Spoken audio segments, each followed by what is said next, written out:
হজ মৌসুম শেষে সৌদিতে চালু হয়ে গেছে ওমরা ভিসার বেলায় এবার নতুন শর্ত আরোপ করেছে সৌদি।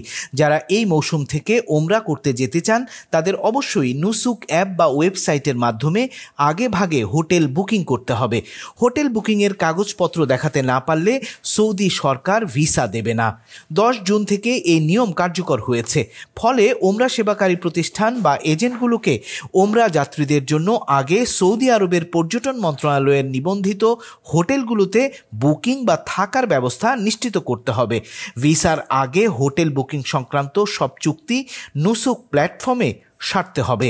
দেশটির পর্যটন মন্ত্রণালয় এক বিবৃতিতে বলেছে, সেবার পেশাদারিত্ব বৃদ্ধি, দর্শনার্থী ও ওমরা যাত্রীদের অভিজ্ঞতার উন্নয়ন ও নিবন্ধিত হোটেল বা আবাসনের সুযোগ সুবিধা নিশ্চিত করতে নতুন এই সিদ্ধান্ত নেওয়া হয়েছে। ফলে ওমরা যাত্রীদের থাকার জায়গা নিয়ে অনিশ্চয়তা দূর হওয়ার পাশাপাশি প্রতারণা ঠেকানো যাবে। ওমরা যাত্রী ও তাদের থাকার জায়গার নজরদারিতে রাখতে এটি কাজে আসবে।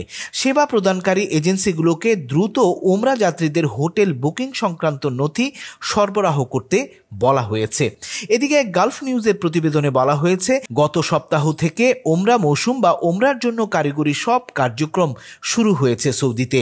ওমরার কার্যক্রম আরও গোছালো ও ভোগান্তি ছাড়া নিরাপদে সম্পন্ন করতে আগে হোটেল বুকিংয়ের পদক্ষেপ নিয়েছে সৌদি সরকার।